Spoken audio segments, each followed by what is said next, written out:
Hi everyone, and welcome back to my live stream here on the channel. This is the second one this week, and this time we are featuring Matthew here. He is from JAM Entertainment, and there's a link to his channel in the description down below, so make sure you go check that out if you haven't done so already.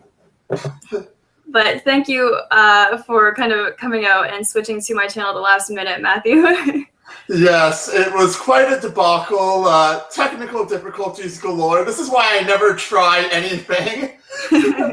Really, this is why I never try and do the technical stuff.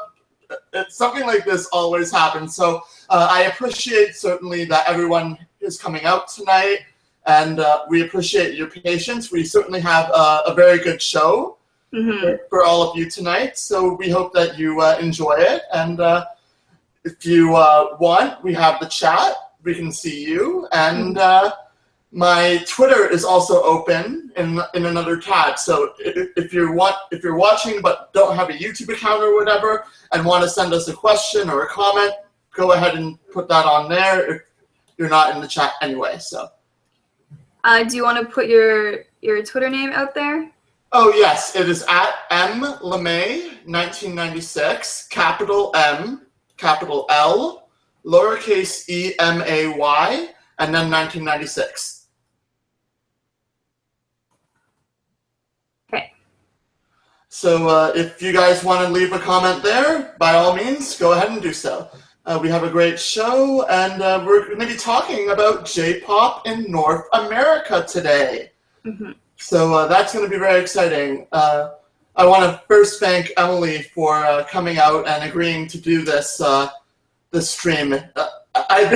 We were talking for a good 10-15 minutes trying to get all of this sorted, and I had said that that one of my life goals, as silly as it was to do a live stream with her eventually. So that is that is happening, and I couldn't be more excited. So. Well, thank you so much. And this is Matthew's show. He's like planned everything, and he's the idea guy behind everything. So I'm gonna kind of let him take the lead in this show, and yeah. Jump in where you may. Okay.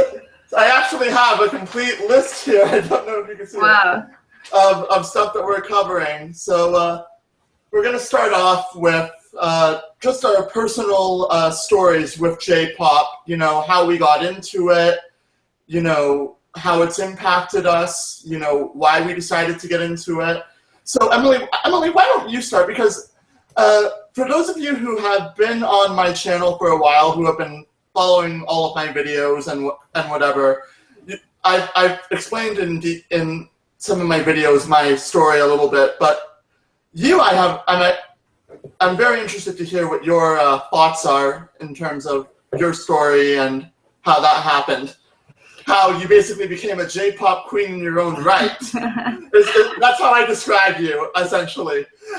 I say there's Hickey, there's Hickey, there's Crystal, there's Namie, and then on YouTube, representing, you have Hickeypedia. Oh my goodness. Not at all. So I started listening to J-pop when I was about 14. Before then, I never really had my own kind of like musical taste or musical identity. I just listened to really what my dad listened to.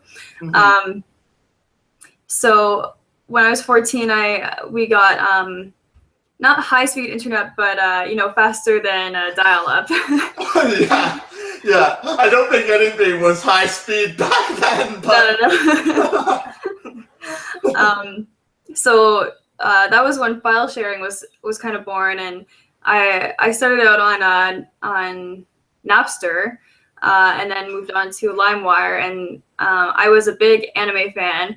And oh yes. I was through all of high school, through all of my childhood, and so that was how I got into J-pop, was through anime theme songs. And on LimeWire, I used to download all the theme songs, and then I started moving on to AMVs, anime music videos. Okay. And those were often set to the theme songs as well as other J-pop songs. So yeah. Yeah, I've heard of those. I've never actually watched one, but I've seen them, and I'm like, Okay, kind of like it's kind of weird if you think about it, because it's almost like making an official music video for a song Mm-hmm. in that instance. So I've always found the concept of AMVs to be cool. I just haven't set aside the time to check any of them out. So yeah, that's very interesting. And who was your first artist that you heard of? It was actually Hamasaki Ayumi. Really? Because I remember in one of our conversations, I can't remember if it was on a comment on your channel or if it was on one of mine, but I remember you saying she had the very first anime song outside of anime that you liked, even though you didn't particularly have a taste for her. And if I can remember correctly, you said in your Colors review that was because she had plastic surgery or whatever. Yeah, once I kind of got to know her as a person, it was like someone who has had a lot of plastic surgery, so I was really put off by that. Yeah. I would be too, personally. I don't like fake people, physically or otherwise. So that's very interesting. And so how did the love of Utada start? Because that's your namesake here on YouTube and on Twitter and wherever else you're on social media. So how did that start? How did you go from arguably one of the most acquired tastes and voices in Japanese music, Ayumi Hamasaki, to Hikaru Utada? Well, I like how you call Ayu an acquired taste. Because she honestly was. I remember thinking to myself, I remember thinking, like, she's this very big artist. I'm hearing a lot about her. Let's check her out. And it was kind of like, I remember saying to you, it gave me a headache. The first time I heard her sing. I think I went on iTunes and I just like sampled a couple of songs, and the first one I clicked on was Poker Face, which was her debut. Yeah. And I'm like, oh my god, what is this? Like, oh my, and it took me a while. It took me about 5 or 6 times to get into IU and get used to her voice. But anyway, getting off topic a little bit here. How did you go from IU to Utada and beyond? Well, Utada, she debuted around that time. That was when the Automatic single came out. I'm a bit older than you. I think you're quite young, are you? You're 28. I'm 19. Yeah. quite a bit younger, but. So, yeah, I remember hearing Automatic back then, and I downloaded a couple of her songs throughout high school, but then as I got older, I kind of like got into this dark phase, and I was really into J-Rock and Visual K. And near the end of high school, I kind of left that and went back really hard into J-pop, and that was where the like explosion kind of started. Okay. And I was listening to like everything that I could get my hands on that was J-pop, and then my Japanese friend Junko, who went to my school that year. That's the one you mentioned in the description section of one of your blogs that you met up with while you were in Japan this past little while, right? Yeah, exactly. Wow. And we started talking about Utada Hikaru and Japanese music, and she was a really big music fan. We used to like hang out in my room after school and listen to Radiohead. She started, I think that was the year that YouTube came out, and there was not really any vloggers on YouTube, but she started showing me Utada's music videos, and that was when I saw the video for Sakura Drops for the first time. That's a very interesting video. Like, that's a very interesting aesthetic. Yeah, and I went to, it has a lot of computer animation in it, and I went to school for animation, so it really grabbed my attention, and it was just like really weird, and I thought it was so like artistically expressive, and I was so amazed to find out that she was like the most popular artist in Japan, and that kind of thing here in Canada or America would kind of, it wouldn't be in the mainstream, you know what I mean, like that type of video. Exactly, yeah. And I really just was so intrigued by that and how much the Japanese market kind of embraces creativity like that. And from there on out, I listened to Utada Hikaru quite a bit, and then I went to Japan For the first time. 2008, right? If I can remember. I have a very good memory. Yeah, you do. So when I read things, it's like it sticks in my brain. Sorry if I'm creeping anyone out here, but that's just how my brain works. Oh yeah, you remember my life better than I do. Yeah, it would appear. It would appear. So yeah, then I went to Japan, and in Japan they still have like big rental places. It's still popular to go and rent movies and stuff. Like here, it's almost defunct, but in Japan you can go rent CDs. You can rent a whole bunch of stuff. So we went to the store one night and rented like all of Utada's CDs. Okay. And we were kind of like prepping to go to karaoke. Oh, that's cool. And just after that, like I fell so in love with it, and I fell in love with the Japanese language, and I ended up buying a couple of CDs while I was there of Utada's. I think. Did you buy Heart Station, or was that a gift? No, yeah, I bought Exodus, the Japan version. Okay. And Deep River. Oh, very nice. Exodus, from what I've heard of it, like I've sampled it on iTunes. I don't have a physical or digital copy of any of that except for the title track, Exodus 04, which I absolutely love, by the way. That was just a very weird album, and we're going to talk a little bit about that later, because one of the things I do want to get into for those of us, those of you that are watching at home, is we're going to go through all of the artists that have attempted to make it over here in America. We're going to sort of dissect that a little bit, so we'll get into that later. But it was a very interesting album from what I heard, and I think I had the advantage of hearing Utada in Japanese first, if you know what I mean, because yes. So yeah, with that's a very interesting pick. I definitely wouldn't recommend that to any J-pop fan to be their first pickup of Utada. Absolutely not. Yeah. But that's interesting, and because we live in Canada, we actually both live in the same province. Believe it or not, I know how precious English music from Asian artists can be. So yeah. So that must have been quite significant. Like I remember getting my first J-pop CDs, and there's a video of that on my channel, actually. And I was waiting and waiting. I was like so obsessed with it. I'm like, oh my god, they're coming. Oh my god, they're coming. Oh my god, I cannot wait to open this. And then the packages were in my house, and I had to wait until Christmas frickin' Day to open them. And it nearly killed me, but I was so happy to finally make that video, and I literally went up and I listened to Shine for the first time in full on my CD player. And so I remember that feeling, and that's a great feeling. So that must have been something very significant for you. Yeah, well, that's torture to have to wait until Christmas, but... Oh my god. Never again. Yeah. Never again. Yeah, it definitely was a significant moment for me. I feel like it really motivated me to study Japanese, and I had all these like ideas in my head that someday I was gonna go back to Japan and be able to read the karaoke screen and be able to sing Utada songs in Japan, which I actually just did recently, and it was such an amazing experience, actually. Yeah, and there's a vlog of that for those of you who are new to both of us, and the odd chance that that's happened, and we have a new viewer. There's a Emily here is vlogging her trip from Japan daily.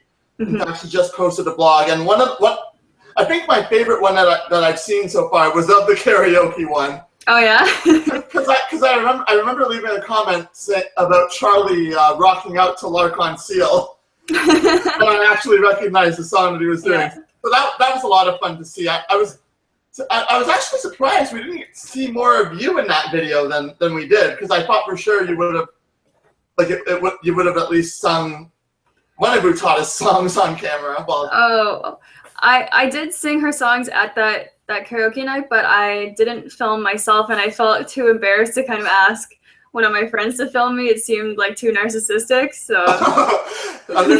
Understandable, but then again, this is from a guy who basically sits and listens to himself talk for 45, 50 minutes at a time while he's recording videos. And I mean, some of mine are quite long.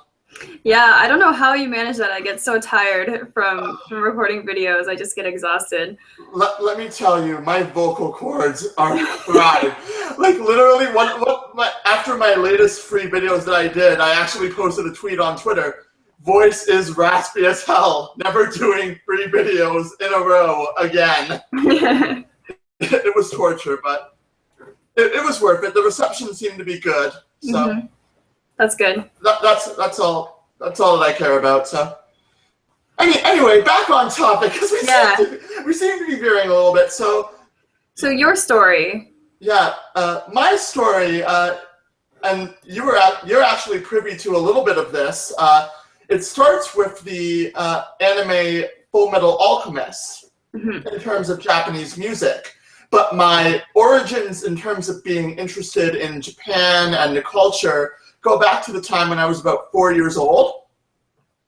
And I remember, I think that was about 2001 when I was 4 years old. And I remember Yu-Gi-Oh! Coming on in North America, the English dub of that, as butchered as it is. Never trust 4Kids to do an English dub, people. No. Never. But I just remember watching that and just like, oh my god. It was one of those moments. And then I watched anime pretty consistently from the time I was about 4 to the time I was about 12. 4? Wow, that's young.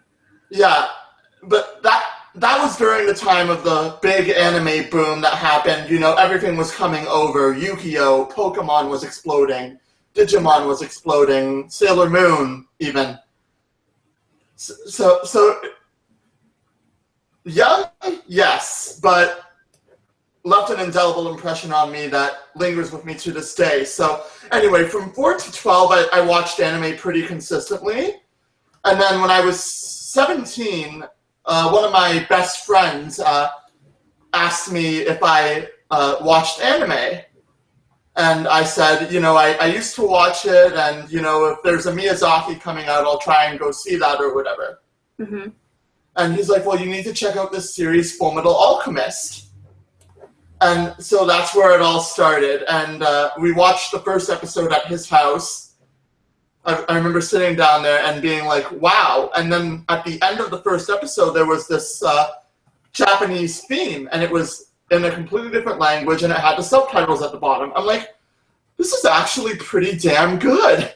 and so that's where it started, but it really didn't like hit home for me until I heard the third ending theme of that. And I'm gonna get emotional again. I cannot seem to hold my emotions in check when discussing this. I'm sorry to everyone, but it started with Crystal K. And she did a song for that anime, Motherland. And I just remember having this awful day, and I went and watched an episode of anime because I had already ordered the complete series off of Amazon for Christmas. And so I said, I'm gonna wait. Then I had a really bad day, and I'm like, I'm gonna watch it. Best decision I ever made. I got to learn of Crystal K for a few weeks as opposed to waiting that time. But I just remember feeling as though time had stopped. It was such a powerful moment. I've never felt anything like that in my life. And that's when it really sort of cemented to me, and I started looking up, you know, Crystal K to start with. And then after I found Crystal K, I went back into Full Metal Alchemist, and I was rewatching the series because I had it at this point. And that's when L'Arc-en Ciel started to click with me. Their song Ready, Steady, Go is also in that anime as the opening theme. Yeah. So that's when they started to click with me, and that's when I started to get into them. And then I found your channel, actually. I was looking for, I just typed in like J-pop or what, I don't even remember what it is I typed in, but it came up to your channel, and I started watching your videos, and I'm like, oh, these are fairly popular artists. So that's when I really started to expand my horizons, and I really credit J-pop for not only reviving my interest in Japanese culture. Like I'm starting to learn the language. I've been learning for a little while now how to speak Japanese, partially because I want to know what the songs are saying that I'm listening to. Mm-hmm. And so that's where it started. And I really credit J-pop for just essentially revitalizing my entire interest in that culture. And here I am now, you know? Yeah, that sounds like an incredible experience that you had with that song, and I can see why Crystal is now your favorite artist. Yeah. Basically, I've always said, you know, Crystal and Utada are like here for me. Mm-hmm. Very, very close. But because I've had that experience with Motherland, there's always going to be Crystal up and everyone else down here. Yeah. So basically it's Crystal, Hikaru are here, and then Namie is below, and then it gets into Koda and IU and Boa and all of these other artists. I think I have like 30 some odd artists that you have either directly or indirectly introduced to me at some point. I remember commenting on your gold review how I was going to check out Jasmine. Mm-hmm. And thanks to that, I found all of these other artists. So, oh, okay. That's crazy. Believe it or not, you are indirectly responsible for introducing me to about 26 of the 30 plus artists that I listen to. That's awesome. Either casually or otherwise. So yeah, that's my story really, and I don't think it's all that remarkable, but hey, it got me to where I am. So. Yeah, I think Crystal is such an underrated artist too, that it's really great to meet someone who doesn't have, you know, the top 3 or 4 as their favorite, like the top 4, like Utada, Kodakumi, IU, and Namie. Yeah. So Crystal, she's not quite in the ranks, like as far as sales and like popularity goes. So vocally, she can keep up with them without a doubt. Yeah, I think she's probably like the best vocalist of any of them. Out of any, I would agree, and just her emotive ability, like how she's able to sing and just put all of her feeling into each of her songs, whether it's like this, like a hard to say kind of thing, like a really hard R&B jam, or a ballad like Motherland, or if you want a more recent example, Kimi ga Itakara. And stuff like that. And I think that's what really has impacted me the most with regards to Japanese music, was just, you know, the lyrics and the way that they're sung, the way that they're emoted. They just cut deep. And, you know, that doesn't, I don't necessarily mean that in a bad way. Mm-hmm. But I think that's what's impacted me most about it. About this entire thing. So yeah, definitely agree. Crystal's an underrated artist. We'll get to that again later. But and there's one thing not on my little program that I have here that I want to ask you, if you don't mind. How did you decide to do YouTube videos? Like how did you go from being this J-pop super fan, rabid, listening to everything you can get your hands on, to deciding, okay, this is something that I want to do? That's a good question. So I think I have talked about it a little bit, that I didn't really have any friends in real life who also like J-pop. Like there is a couple who are a little familiar, like through anime, or one of them had lived in Japan for a year and whatnot, but no one had like the same passion for it that I did, and I could tell I was kind of annoying with it. So I needed like this other outlet to express my love for J-pop.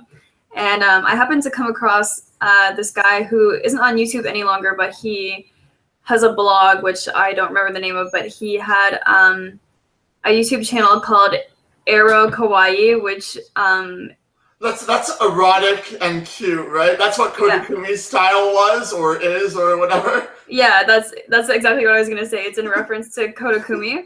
Okay.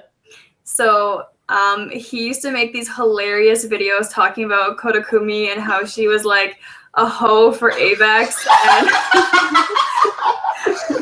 I'm sorry, that was hilarious. it was okay, yeah, it was so funny. I loved his videos so much. And then one day I went to his channel and was just devastated because all of his videos had been removed. Oh wow. Yeah, and that would be like me if you and LV ever stopped making videos, like, finally. yeah, well, LV hasn't been around in like over a year. Yeah, apparently I did talk to her a couple of months back on I left some comments on some of her reviews, and I asked her how she was doing, and she said that she was just finishing up school and that she was coming back. So any of you LV fans there, apparently she is coming back, and that is from her own words. So Yeah. Well, and the other one that I first saw was Emi Hikari Music as well, who is no longer on YouTube. Yeah, I don't think. She's kind of taken an indefinite hiatus, so. Yeah. So you watch that, and so suddenly you're like, there's this void, and I have to fill it, or? It wasn't that sudden. I wanted to do YouTube for about a year before I actually posted a video. Okay. I had very bad anxiety when trying to talk to the camera, and whenever I would think of a video I'd want to make, and I would turn on my camera, and I'd be able to say like 2 or 3 words and just freeze up and give up. Yeah, I get that too. When I record, sometimes I have to do multiple takes because I am hapless at editing. You have tried to explain it to you and to me, and credit to you, but I am hapless. Like, it literally almost ripped my Best of Crystal K and Namie's Ballada review to shreds. It was an awful. So what I essentially have to do with my videos is I have to, if there's something that's major, like I freeze up for too long or I pause for too long or whatever, I have to stop the video and re-record. So I definitely get that kind of thing. And when I did my first video, everything that you see on my channel now is basically from a reboot that happened. I had like 10 or something videos up, and then I decided to bring my co-host in, and shortly after she became my girlfriend. But that's another story for another day. But I decided to bring her in for a little bit of a female perspective, and so we rebooted the channel, and that's where we started. So yeah, I definitely remember though my first YouTube video. I'm literally like, oh my God, am I honestly about to do this? Am I honestly about to hit the record button on Photo Booth and like do that?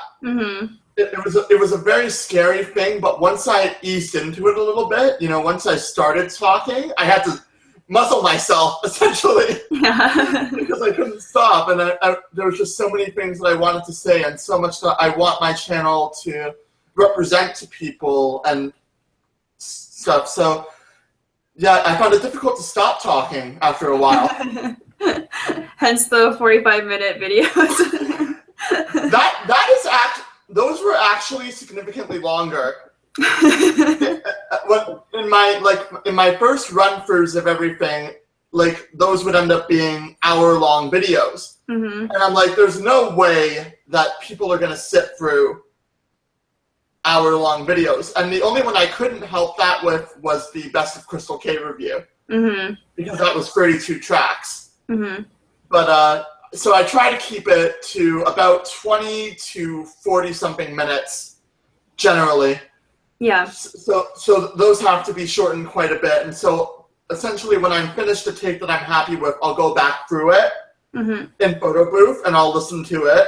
Hence this is the guy that actually listens to himself for about an hour after recording before posting things. Yeah,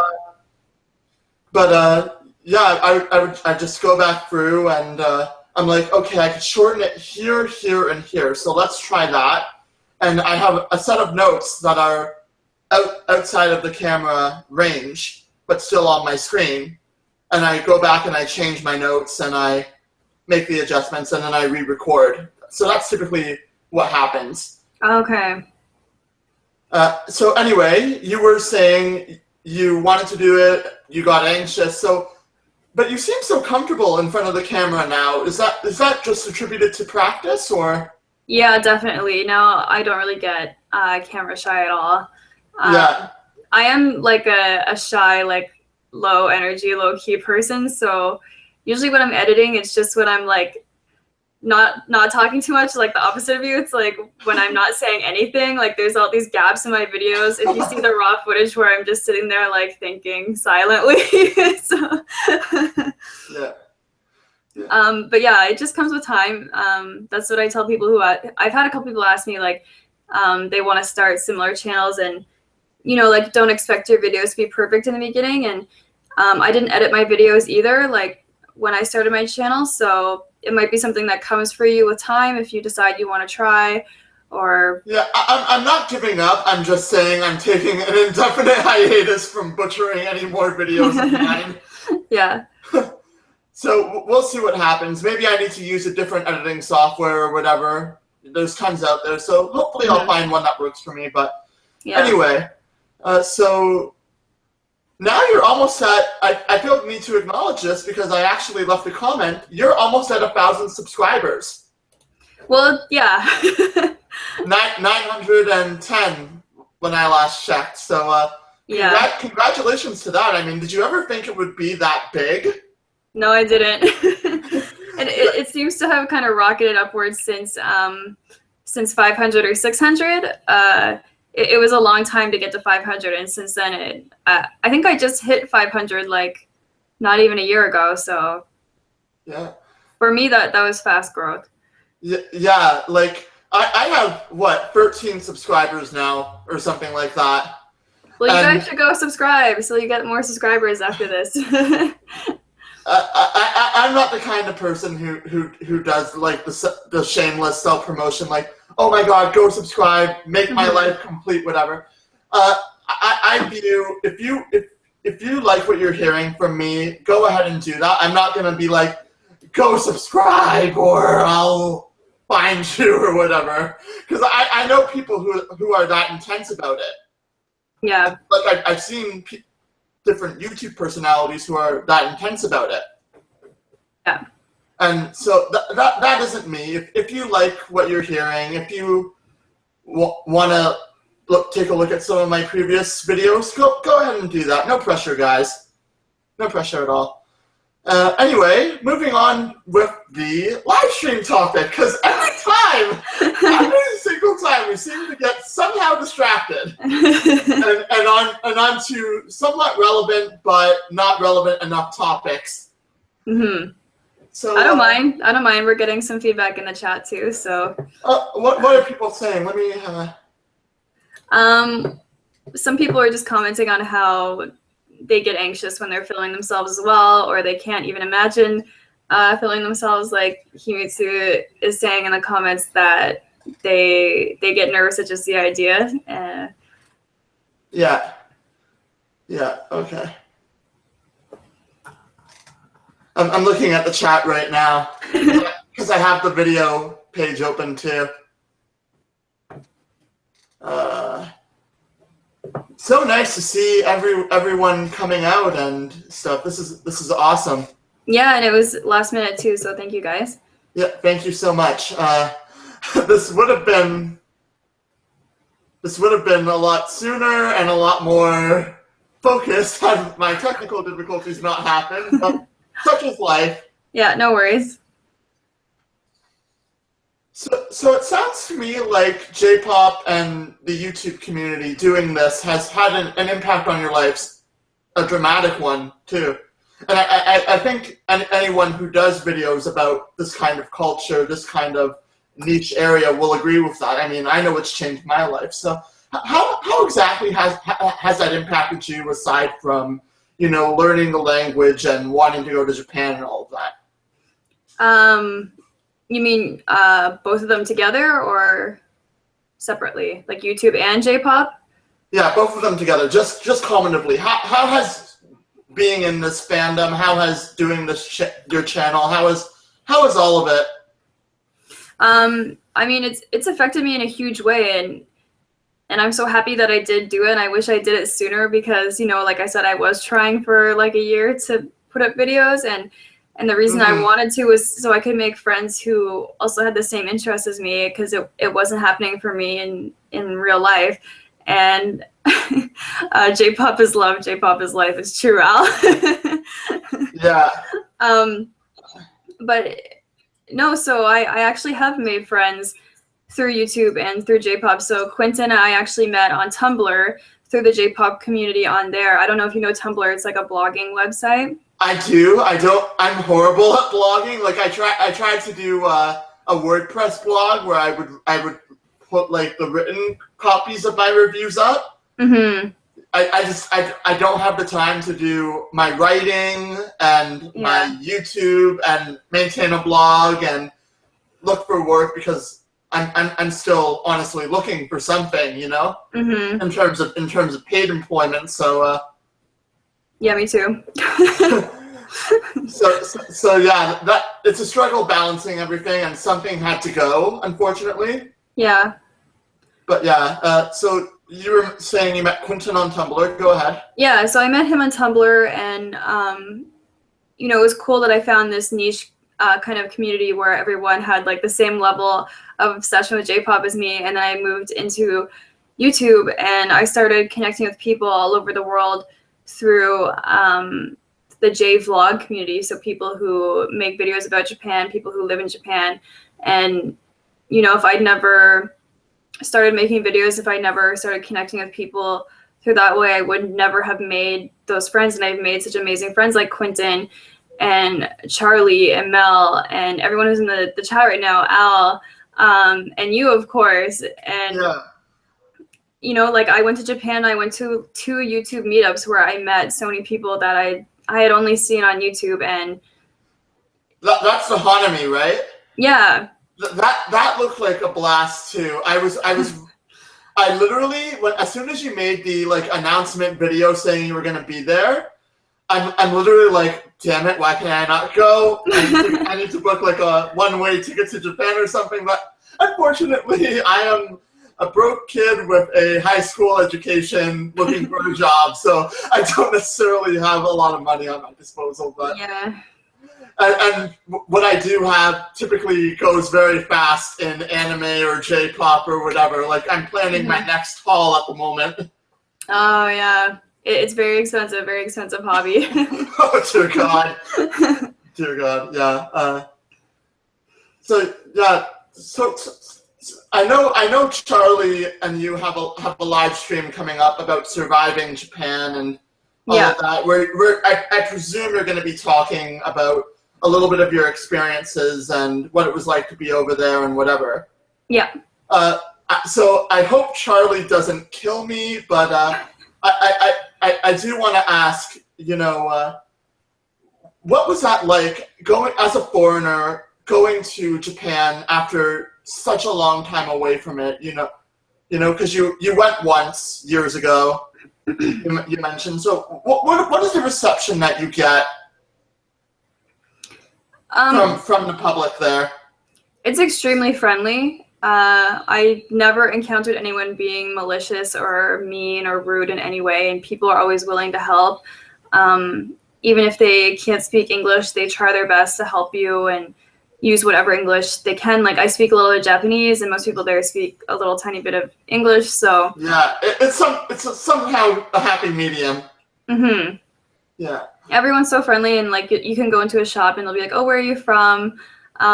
If they know English, they'll ask you. And yeah, that's why I'm learning just the basic stuff in Japanese right now, in case like when I ever do go to Japan. Yeah. Like, yeah. But yeah, that's nice because typically, I gotta be honest, I had this expectation that yes, there were people who were friendly, but there were also going to be people who, looked down on that kind of stuff because on a foreigner speaking their language, on a foreigner, sharing, their culture and stuff like that. I don't know why, but maybe it has something to do with what Crystal K has gone through as like as a mixed race artist, knowing the kind of stuff that she's had to deal with in terms of, is that a race thing or not? Which we're gonna get into a little bit later as well. So there's obviously that question there for any foreigner. So there is a niche group or type of person in Japan and probably like a lot of Asia and other countries that are they've been closed for a long time or they're not as multicultural as Canada per se. There is like a group of people who are against foreigners coming to their country, but they're not violent, they're not aggressive, they're not usually vocal. Occasionally, like a drunk person would. This has never happened to me. This is just me like recounting stories that I've heard from other people who live there. Like they might say like go home or something like that, but to me that's not a big deal. And for the vast majority of people in Japan, like ethnic Japanese people, they are so happy that people are interested in Japan because they have this pride in their country and their culture, and they're so happy to share their culture and their language and their food and everything with you. And it's honestly so friendly, and I love the people there. I love the culture there, and everything was amazing. I think I don't know if you remember this, but on one of your videos, you said we were talking about doing this exact live stream. And I had asked you when you were free, and you said, I'm in Japan from so-and-so to here. I'm like, can we switch lives, please? You're going to Japan for a month. I'm like, oh my God. Yeah, I'm very lucky. Anyway, I think we should get back on topic, consulting my little sheet here. Yeah, so make sure you guys tune in to Charlie's channel when I'm on there in a few days, and I will tell you everything about my trip and how I planned it and everything like that. You want to give the date and the time for that? Yeah, I just have to double check on my phone. Okay.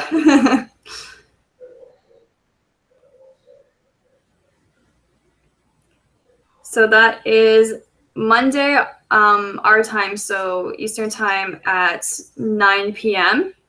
Okay. So in Japan, that's like Tuesday morning at 10 a.m., I think. Maybe Charlie will correct me in the chat. Maybe. But yeah, definitely tune into that. I know I will. Or at least I'll attempt to, because I missed the last one that you did with Quentin. Oh, okay. Well, no problem. I did. But so hopefully I'll make it out to that one. But those were really fun. And actually watching you do your Walk of My Life review inspired me to actually ask you to do this. So. Oh, okay. So yeah, it was very interesting. Next topic, we've talked about, our personal stories, how and why we got into J-pop, how it's impacted us. Is there any aspect of J-pop that you dislike? Yeah, I really dislike the really manufactured groups like AKB, and they're kind of like sister groups. And oh yes, the whole like the girl groups, idol groups or something. Yeah, exactly. And how they're really kind of over sexualized in a kind of creepy way. Like they're made to look and act very young, and they're forced not to have boyfriends. And if they are caught with a boy, it's this huge shave their head. I've seen videos on YouTube. I think this was in Korea though. There was one video in particular that is still etched in my memory today. It's this girl, and she was part of some idol group, and she got caught with a boy holding hands. Yeah, that was in Japan. I don't know if they were caught holding hands. She was caught leaving his apartment. Oh, it was his apartment. Okay. Couldn't remember exactly, but she shaved her head. Like she went to my leg repair here. Yeah. I have a buzz cut. It's just sad, and she made that video crying, apologizing. It's like there's nothing to apologize for, and yeah, it's it's different if there's actually something that they said was controversial. Like I don't know if you remember, but when Kotakumi released Kingdom, I know what you're gonna say. she had made those comments about pregnancy. Yeah. And that was a whole big firestorm of media attention. So if it's something like that, then definitely an apology is necessary. But for something like expressing yourself as a sexual being in a healthy, monogamous way, that's the one part of the culture I don't get, to be honest. And for me, in terms of what I dislike about J-pop, it's just really the cutesy kind of thing. Okay. You know, I can tolerate a little bit of cutesy. Like Perfume is growing on me a little bit. I can tolerate them. I used to hate Perfume. Don't kill me, Perfume fans, because I know they have quite a big following. Yeah. So if there's any Perfume fans, no offense, I am getting into them, but they were a group that took a while. Kyary Pamyu Pamyu. The most extreme example I could think of that woman is something else. I know. I'm going to refrain from saying anything too harsh on her, but I don't like her because she represents the stereotype of what people think Japan is, and like Japanese music, it's like so weird and so out there. Thank you.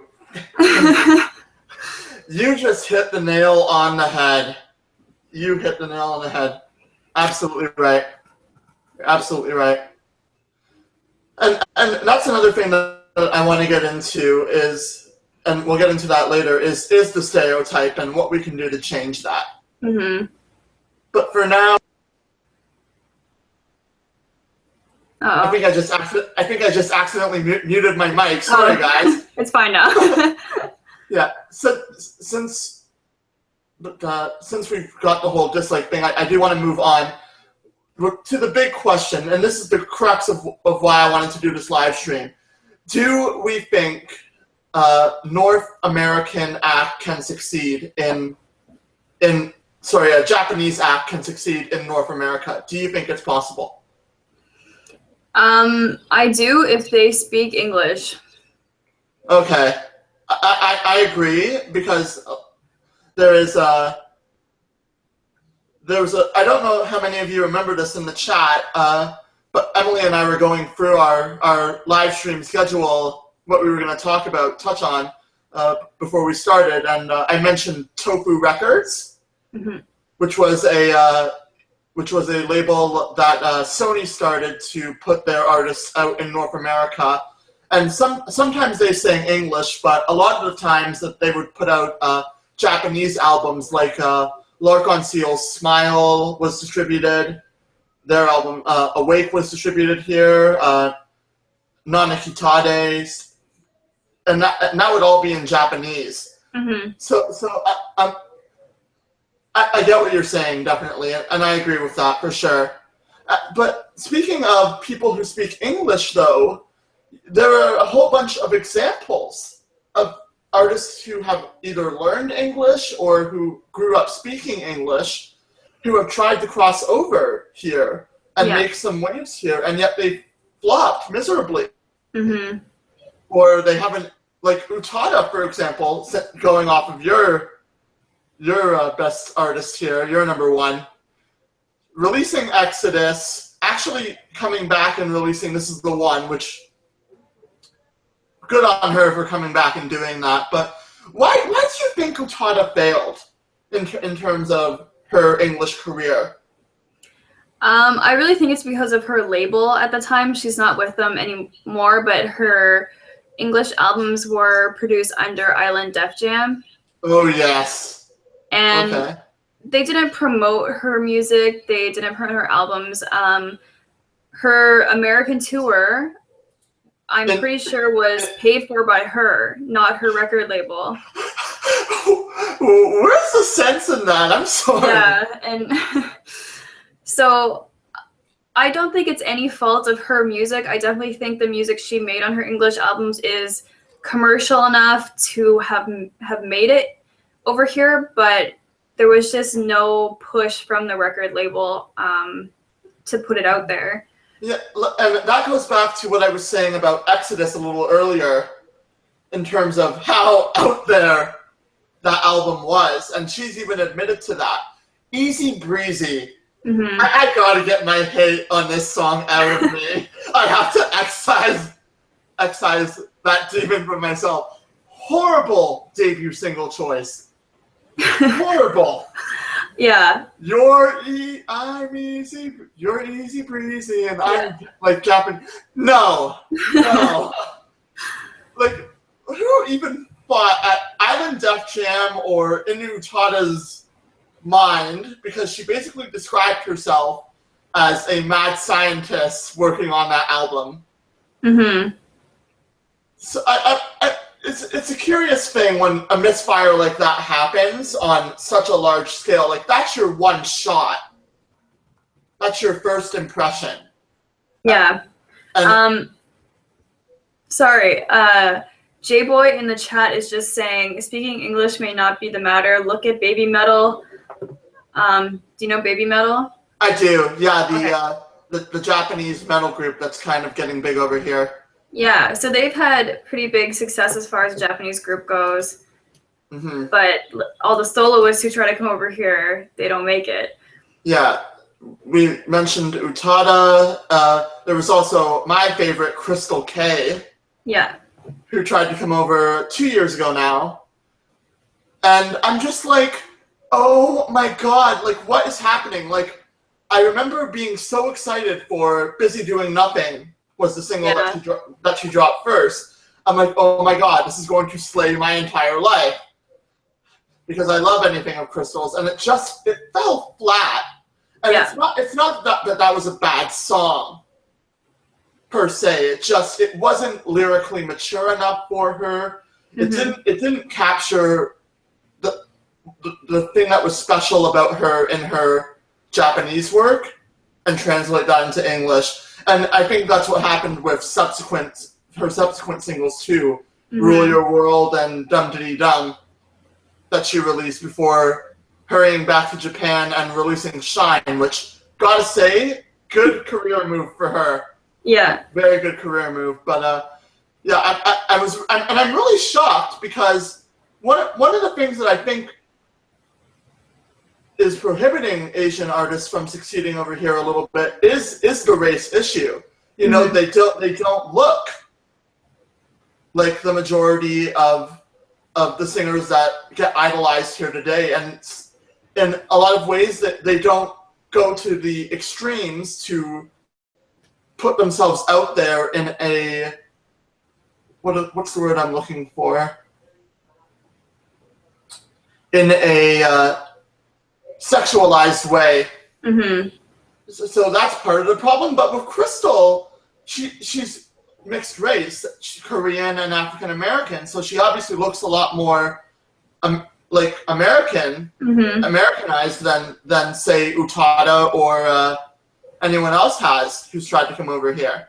Mm-hmm. So I think in terms of her English career, if she were to come over here with the proper promotion, with a good record label, like if she signed to one of Universal Music's American affiliates or something, Mm-hmm.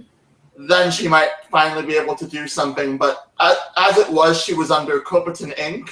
Mm-hmm. Company I've never heard of, by the way, Yeah. except for this. But yeah, just like you said, no promotion, but I think she might have the best chances in terms of assimilating easier Mm-hmm. if she ever were to come back and finish the English language album, because she is probably one of the few still in Japan and in Asia that deserves to have an internationally distributed English album. What label is Crystal under in Japan?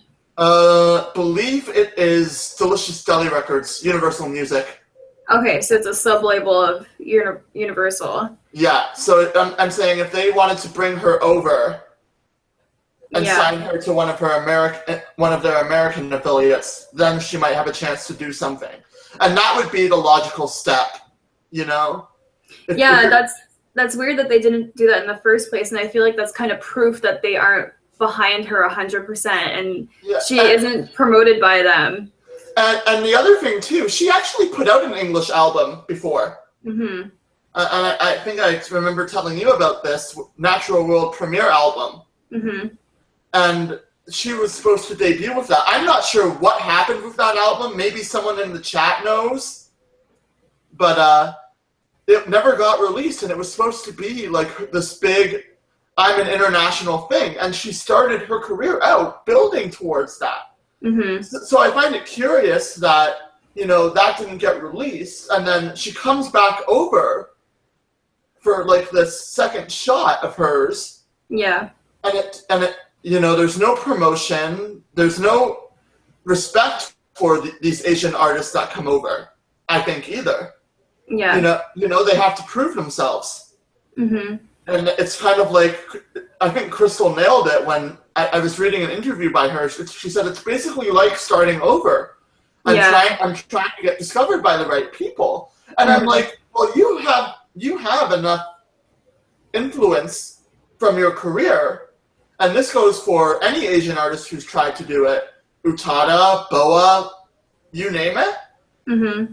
They have enough influence and enough credibility to book with top producers, to warrant top dollars in terms of marketing and promotion, and then it doesn't happen. So I think really the thing that's holding Japanese and Asian artists in general behind in terms of making their mark on the music industry here is that kind of lack of respect by the label, like you were saying. No promotion, no belief in the artist. It's awful to watch because they could be revolutionary here with, what they're doing in Japan. Like, if Namie were to ever cross over too, Yeah, which there are rumors that she's going to try to, but I don't know about that.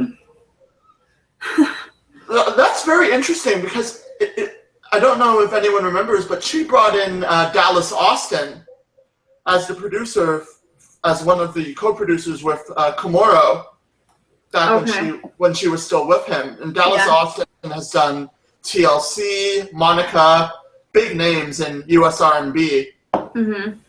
She brought him in. So the speculation around the Genius 2000 Break the Rules kind of era was that she was going to try then as well, but that never ended up materializing either. So do you honestly think Namie has a shot? At this point, no, because her English is so bad. I will admit, though, in Photogenic, especially is where I noticed it, her English was very good in that song. Yeah. Like, it's getting better. She has gotten better. Yeah, I admit that. She has gotten a lot better. From It's Never Really Over. Yeah, that was unfortunate. Because I love that song. And if you I love it, yeah. If you watch my Ballada review, you'll know that. You have, so. I love that song, except for the English pronunciation. And I showed my father that song, actually. And my father hates J-pop. So I'm like, here's an actual English song for you. That song in English.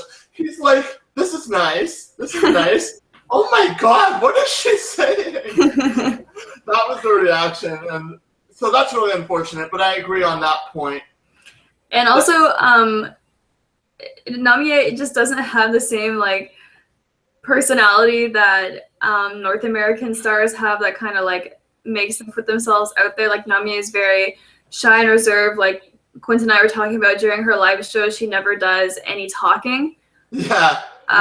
Because she's just too shy and she doesn't like the pressure, and she hardly ever does interviews. She looks like a robot in her music videos. Yeah, she hardly ever does TV appearances. And like, if you think about the really big stars here in the West, like Britney Spears, Rihanna, the big names. Yeah, I can't even think of them. Too many to count. Yeah. I'm just like not that into it, so I can't even think of all of them. Like Britney Spears, Rihanna, the only ones, right? They're like very out there. They're always on TV. They're always releasing music. They are always starting fights on Twitter. They are like very dramatic, you know? Yeah. And Nami just doesn't do that type of stuff. Yeah. So I think for her to come over here and maybe not be able to conduct an interview in English would really hurt her chances of being successful. Okay, and while we're going for the J-pop queens here, as we call them in the fandom, you did a review of Colors by IU. Yeah. And that was produced in America with a lot of American producers and stuff like that. Do you think IU would ever do it? I think IU would have a better shot than Namie. Mm-hmm. But like I said earlier with IU, though, her voice just it takes a while for the average person to get used to it, and then. Yeah. I love what you did when you were talking about, what's that song on Colors? Hello, New Me. That was hilarious. But you were so right. She belts the E vowels through her nose. Yeah. And it just becomes extremely shrill and extremely nasal. Yeah. And I'm just like, oh my god. Like, I previewed Hello, New Me on CD Japan. Yeah. Their website. So I agree with that completely, but it's just like, yeah, her voice would need some definite work. Like, you look at Britney, even, in the West here, how she sings now is not how she sung originally. Yeah. They shaped her voice. And I think IU is honestly past the point where she can undergo that kind of dramatic transformation to the way that she sings. Mm-hmm. She'd essentially have to learn how to re-sing. Yeah. Well, Britney actually doesn't even sing anymore. There's another girl who sings under Britney's name on her recordings, and then Britney lip syncs during her live shows. I didn't know there was another girl. I knew she lip synced. Yeah, her name. And I knew that there was some auto tune involved, maybe, but. Yeah, her name's Kelsey something or something like that. I can't remember, but. Interesting. So yeah. Definitely the thing to take away from this whole discussion with that is Japanese artists do have a chance to succeed. Mm-hmm. They really do. It's up to the label, it's up to them, it's up to the fans. It's a collection of things, you know? Mm-hmm. I don't want to pinpoint and say it's this one thing, but it's actually a plethora of things that need to go right. Yeah. And when you're debuting anywhere, much less in a new country, in a new language, there's so many more things that have to go right. You have to get it spot on. Mm-hmm. So there's a lot of pressure. Do I think it can happen? Absolutely, I do. Yeah. But it really depends on this at this point. Why do you think Baby Metal has blown up so much compared to, say, Utada or Crystal Case? Oh my god. I think it might be the fact that they are almost like a more rock version of One Direction, kind of. That would be my best comparison. And I actually like One Direction, so I'm not hating here. Yeah. But I'm just saying that, you know, they're in terms of they're like One Direction in terms of the group of attractive shonen kind of guys mm-hmm. that set the fangirls' hearts aflutter, like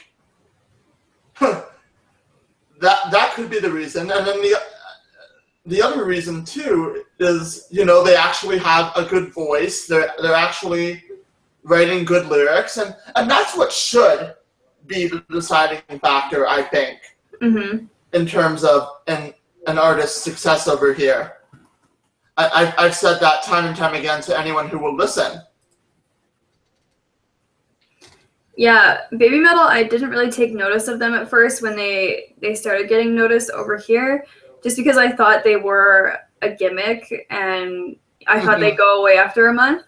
Yeah, it would have been very easy to think that, yeah. Now they're coming back, and I actually like their new single, Karate, or Karate. I actually really like it. I think it's really good. Yeah. So I'm interested to see where they go from here. Yeah, definitely, and it'll be interesting to see. I don't think any of the members knows English that well. I think one of them does. I saw them on that React channel, the Fine Brothers channel. Okay, yeah. And they did a reaction video for them, and one of them seemed to speak English on an okay level. So, yeah, there's that. Yeah, it's just going to be interesting because the majority of that group sings in Japanese, is more comfortable in Japanese. If they continue to blow up and to expand, what's going to happen in terms of, are they going to release anything over here? Are they going to have to double down on their English? Are they going to do like Tofu Records tried to do and put out the albums in Japanese? Is that something that would even work? Yeah. So that's what I'm most interested to see. Yeah, I'm pretty intrigued by them now. So yeah, definitely. I haven't given too much of a thorough listen to their stuff, but probably after this live stream I'll do that. Okay, yeah, check out their new song, Karate. I will definitely, but I've heard a few songs and they were okay. But if this song is as I like it, it's really good as you say, then I trust you. And I think I have to trust you because you introduced me, like I said, to the majority of the artists that I listen to. So. Okay, so we talked about BoA for a minute, and it was funny because BoA actually debuted right around the time debuted here in the West around the same time that Utada was rolling out her singles from This Is the One. Yeah, Love Come Back to Me, by the way. Yeah. That is. And funny story for the rest of you who don't notice. I did tell Emily this in one of the comments on her videos. I actually thought Come Back to Me was a Mariah Carey song at first. I did not know it was Utada, and it wasn't until I got into Utada that I started to go back and listen to her English stuff, and it was like, aha! I'm curious, what about that song made you think it was a Mariah song? Like the high part at the bridge, or? It was the way she used her falsetto. Yeah.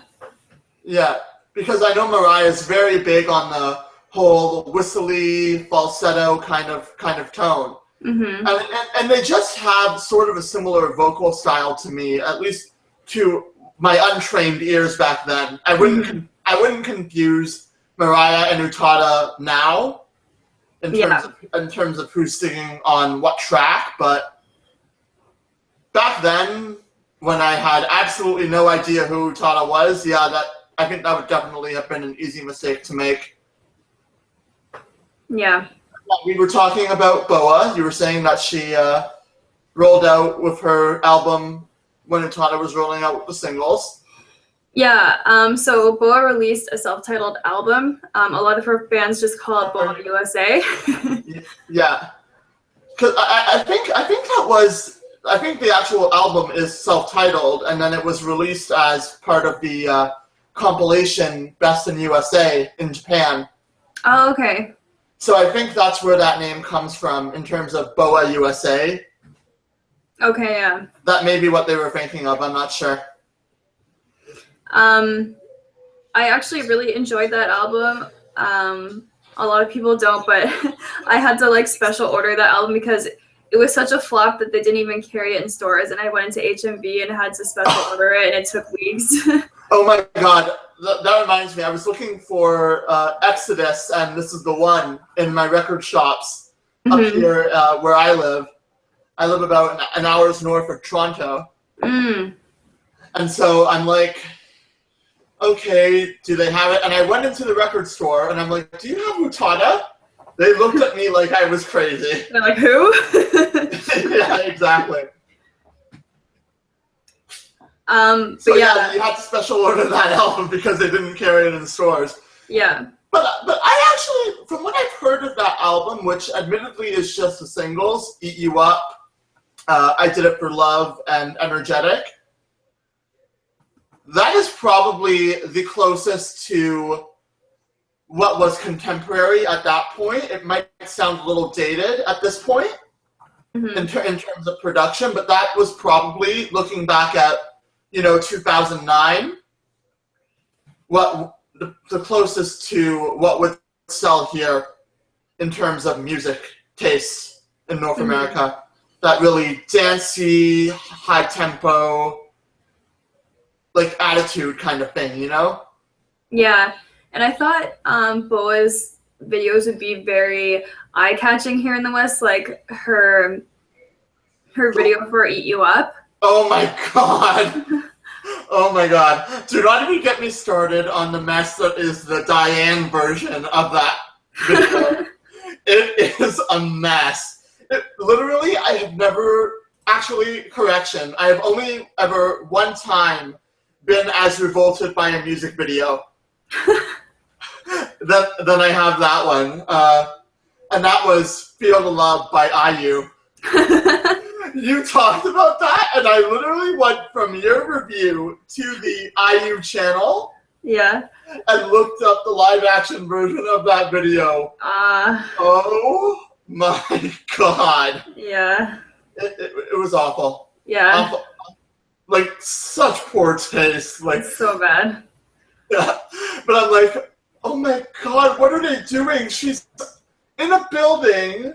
They're making her very sexualized, and all of a sudden she's on some planet? Like, what the heck am I watching here? Yeah. And then the one that they released in Korea, though, that is sick. Like, that is really, really tight. You mean the dance version? Yeah, with the dance version. Yeah.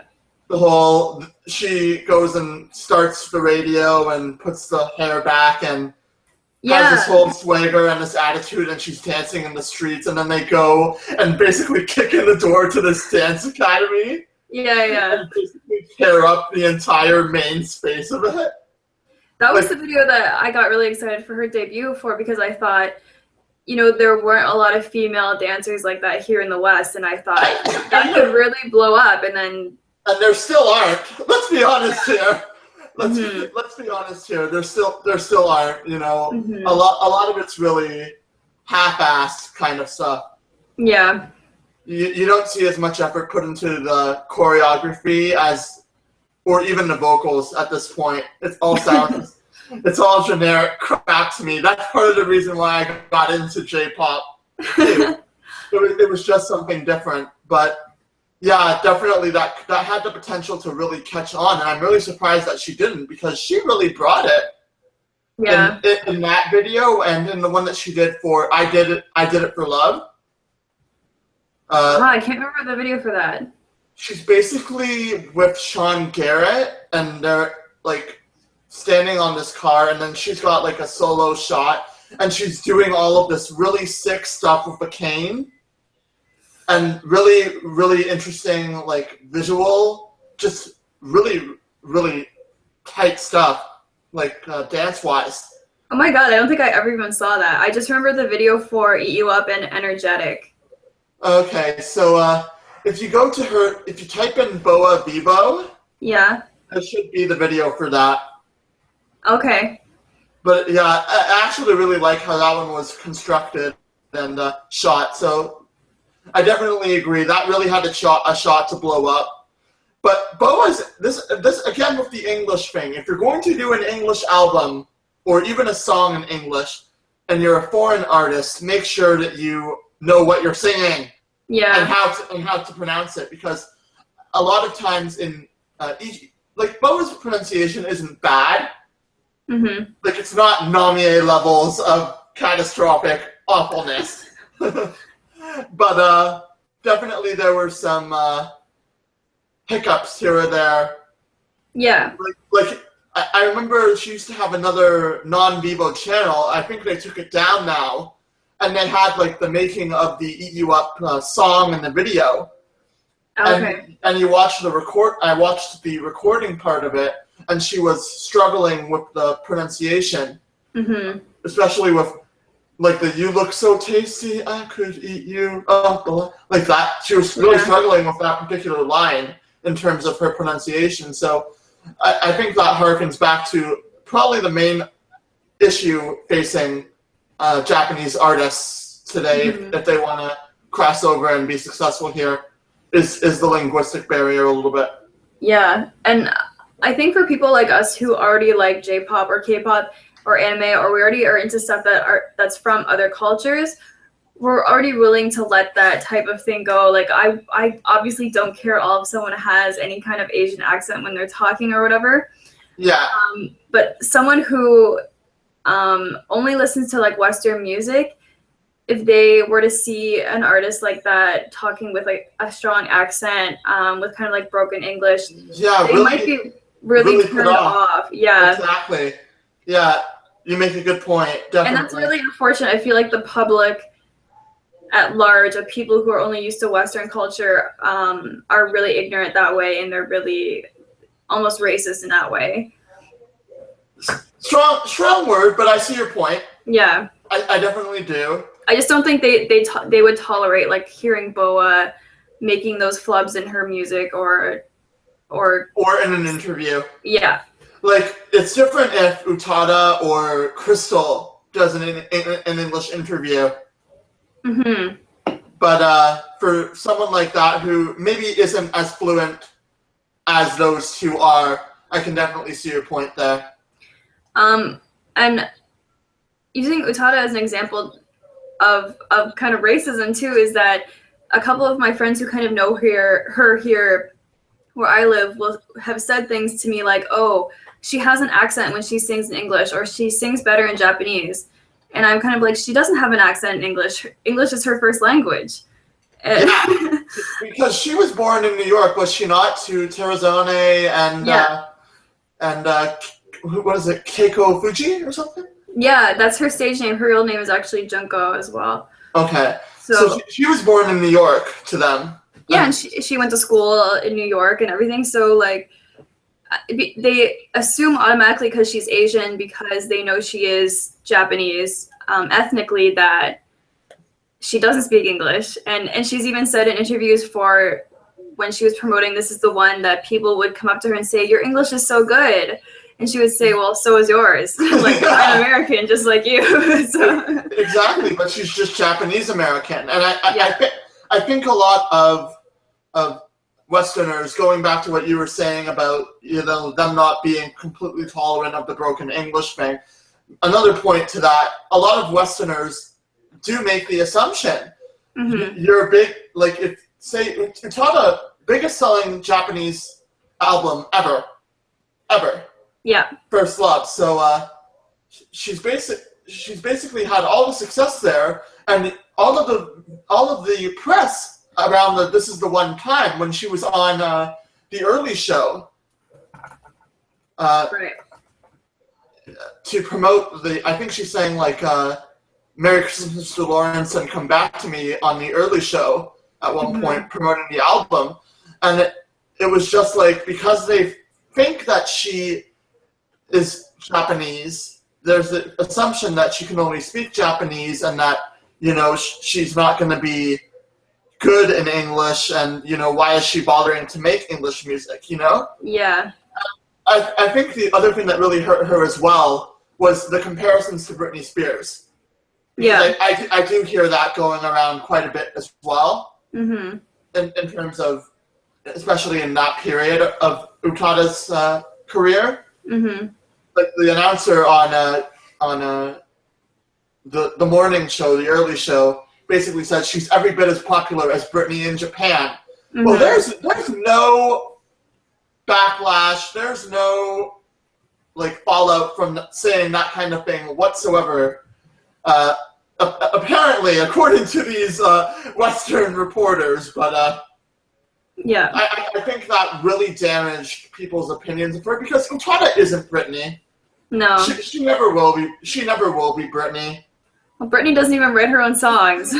Exactly, and I think the fact that Britney had essentially been in Meltdown, very highly publicized Meltdown just a few years earlier, probably really hurt her as well. Because as much as I hate to admit it, if you make a comparison to an artist and all of a sudden that artist struggles and you still make that comparison years later, there's obviously going to be some backblow, some blowback, sorry. So I think that really hurt her as well. Yeah.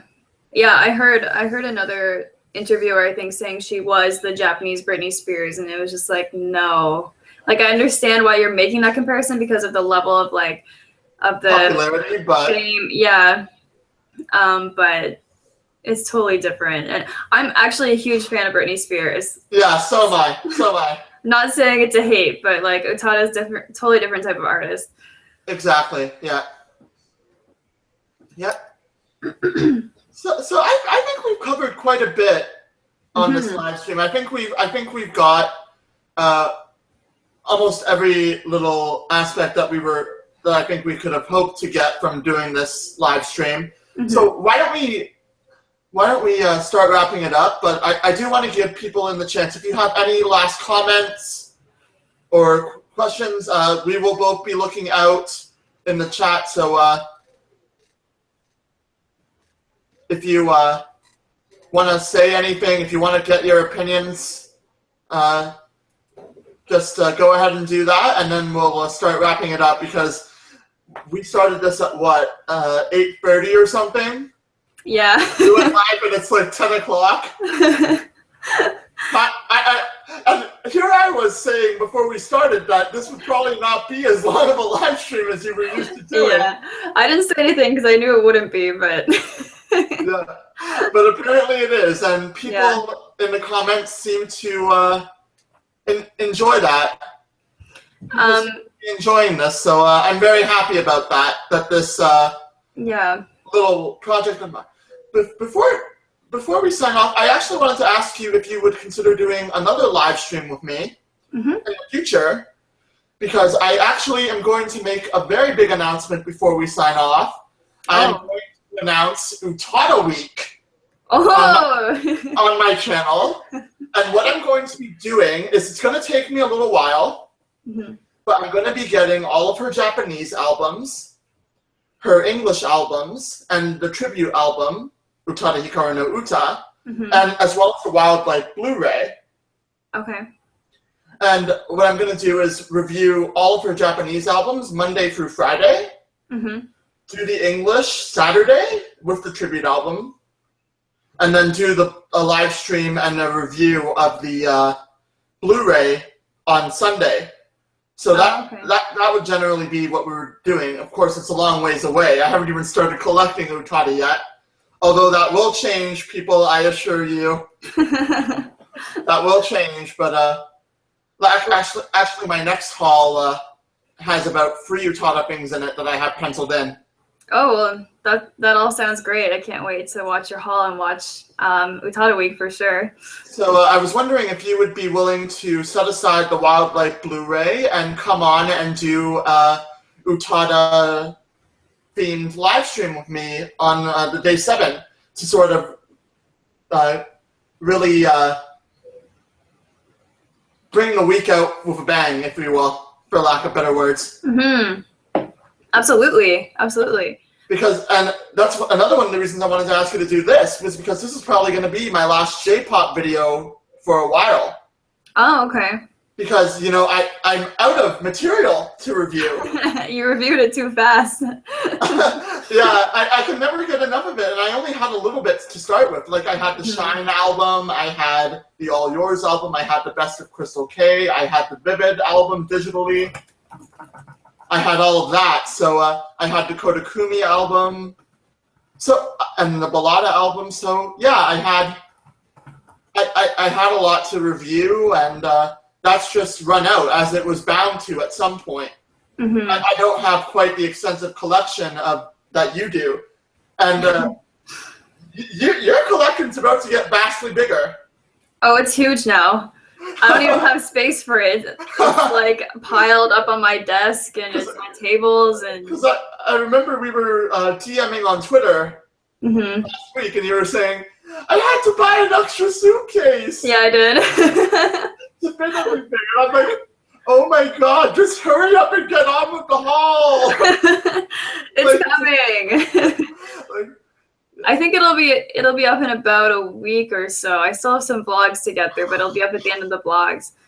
I am as much a fan of this woman as you are, so that is great news. I love hauls. I'm going to be all over that. Nice. But that does, and I do want to point out that just because it's my last J-pop video, that doesn't mean that I've stopped. I'm going to stop making videos. Absolutely not. So I'm going to go ahead and show you guys what I have in store.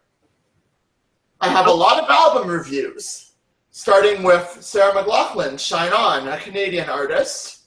And Okay, so I'm going to start doing English reviews. that's what I was going to ask, yeah. And I'm going to also be doing, to keep the Asian theme, I'm going to be doing anime as well. Okay. I'm going to bring that in. The last two videos, you commented on my top 10 Japanese music artists. The other two videos that you haven't seen are my collections. Yeah.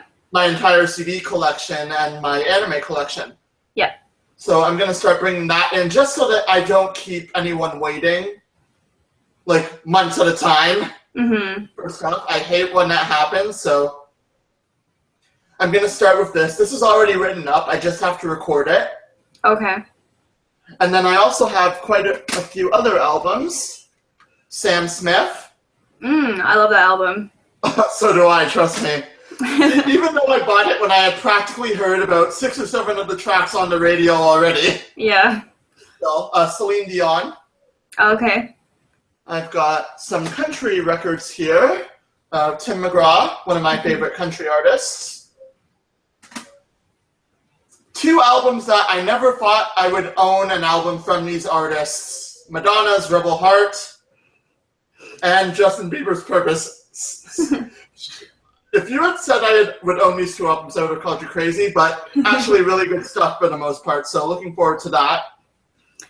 I like Madonna's older stuff. Actually, I really like Justin Bieber's, a couple of his newer songs as well off that album. Yeah, that's what I was really surprised by. I hated the kid. I really shouldn't call him a kid because he's older than I am. Yeah. Anyway, I have another great kind of independent artist, really kind of an unknown artist, Kate Vogel. Mm-hmm. Have you ever watched One Tree Hill? Is anyone here a One Tree Hill fan? No? No? Well, she actually played in that and did some songs off this record, and I went and saw her live, and I picked up this record afterwards. Really, really good stuff. Next, Tori Kelly, Unbreakable Smile. Mm-hmm. One of my favorite albums from last year. Have another country album, Lone Stars, Life as We Know It. Carrie Underwood's Storyteller. We're almost to the end here, guys. Adele's 25. You knew I had to review this. And I remember, I don't know if I said this, but if anyone has watched the Studio Ghibli film When Marnie Was There, they might be familiar with this artist.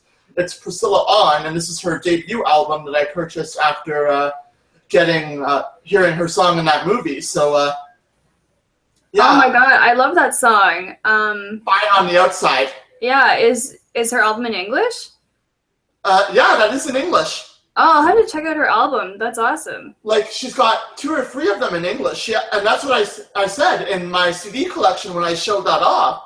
I said the funny thing is she doesn't record in Japanese. Mm-hmm. Like in terms of hold on. I'll be in a minute. Sorry, my dad just got home from Winnipeg. Oh, okay.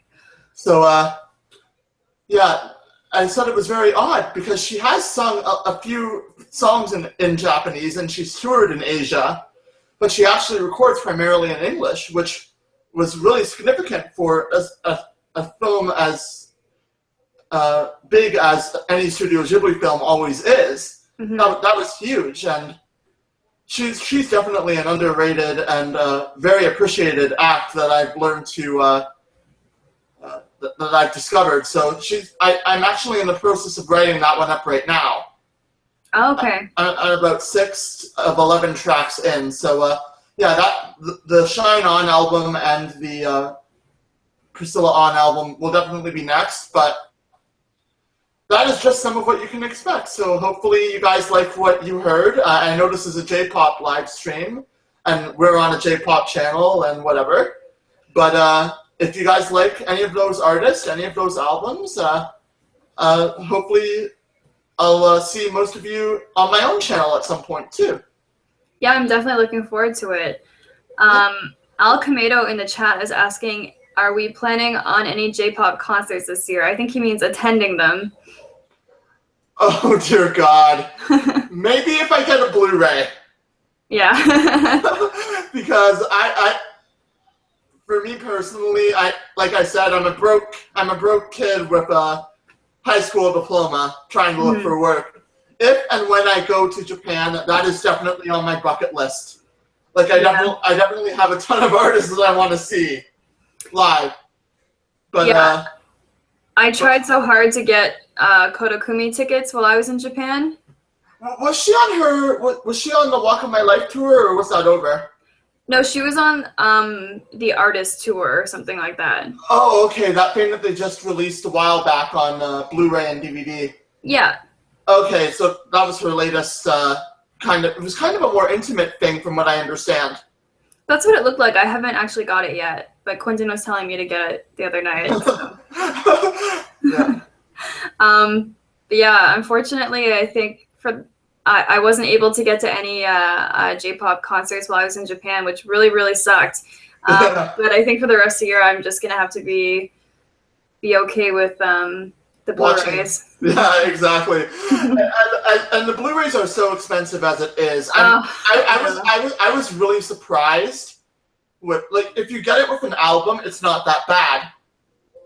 Yeah. Like, I bought the Ballada album and the Shine album with Blu-ray, and they were both pretty reasonably priced. Yeah.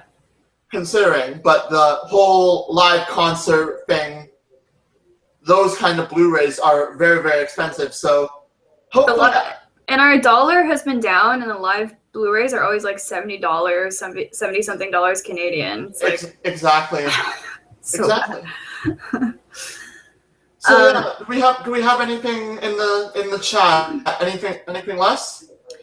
Nothing else in the chat, but I just wanted to mention while I was making my notes for this show, my friend actually invited me to a Japanese music festival that's touring Canada. They have dates in Montreal, Toronto, and Vancouver this summer. Sign me up, sign me up, sign me up. Sold, sold. So yeah, I don't think I'll be able to go because I've just come back from Japan. Yeah. But it's called Next Music from Tokyo, and this summer is called Volume 8. So I think that means they've done it for 8 seasons. But it's a group of 4 bands, and they're like indie bands from Japan, and they're doing concerts in the major cities of Canada. So you guys can check that out if you're near any of those places this summer. Absolutely. Like I'm an hour away from Toronto. I don't know how far you are, but I'm like over 5 hours. Oh my God. Yeah. Wow. But yeah, I'm definitely close to Toronto and stuff. And I know at Casino Rama sometimes they'll have Asian artists there too. So I'm keeping my eyes peeled for that. Okay. So yeah, and my dad used to work there, so he's giving me. So he's still in contact with a few people there. So he's been getting me the little brochure that they have there that announces all of the listings. So. Well, I'll have to see if that comes up in there, but that seems like something that they would do. Mm-hmm. But yeah, definitely. Thanks for letting everyone know. That's awesome. Yeah, no problem. It's called Next Music from Tokyo. If you Google that, it comes up. So. Okay. And the other thing I wanted to talk, I basically spent a little while telling everyone what was next on my channel. What is next for Wikipedia? You have the blogs to finish. You have the hauls put up. What's next? Yes. So I have another vlog going up tomorrow at. I was really sad that you didn't post one yesterday. I'm so sorry. it was. I'm like, I literally have like you on my. I literally have a notification set up whenever you upload the video. It's like, oh, okay, thank you. I don't want to miss any. I don't want to miss any, especially with the vlogs, especially with the hauls. So I went and did the extra effort aside from subscribing and commenting, whatever, and did that. But I'm like, there's no video. I'm sorry. I needed a break from editing so badly. I got like a really bad headache. Like it was escalating into being a migraine. Oh, I used to get those all the time. It was awful. So I just needed to stay away from the computer, and I just laid down in bed after dinner and stayed there. Yeah. Well, good for you. Thank you. Yeah, and this blog that you posted that I just commented on before we started the live stream, actually, made up for it. It was beautiful. Oh, thank you. It was absolutely beautiful. So the next part of the same location, that location I filmed so much, I had to split up into 3 different vlogs, but the next part will be up tomorrow at like 3 or 4 Eastern time. I can't remember what time I scheduled it for, but it'll be up in the later afternoon. So I'm hoping I won't have to miss any more days, and I think there's another 6 days of vlogs maybe. I know there's a couple days where I didn't vlog, so yeah. That would have been a lot because you were in Japan for almost a month. You vlogged for every single day. Yeah, and it was so hard to vlog some days when we were moving between prefectures. Like we had so much stuff with us that it was just hard to like get out my camera and just be like, "Hi, I'm here at the train station. We can get a train." that bullet train footage too. That was really cool, and that was not doctored at all, right? No. So that I found really cool. Even if it was just like 10 minutes of music and seeing everything pass by, I just thought that was really, really cool.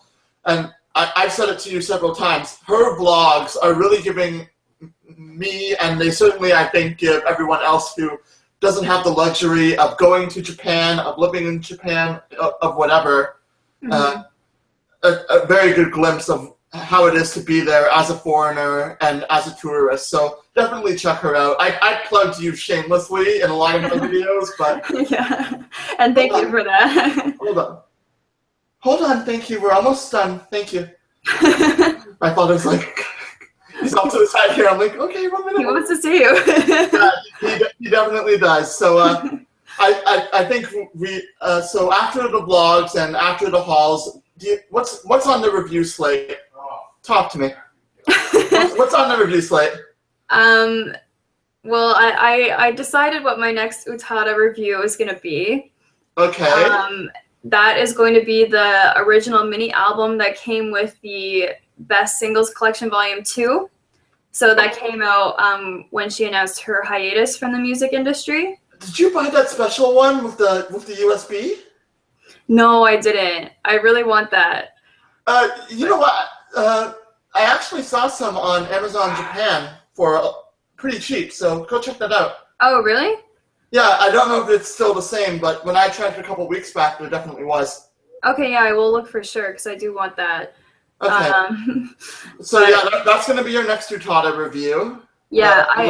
The little mini album. Yeah, I also really liked your lyric analyses for her new singles. Oh, thank you very much. And that was the first time I've actually put sound in my videos. I was super scared to do that.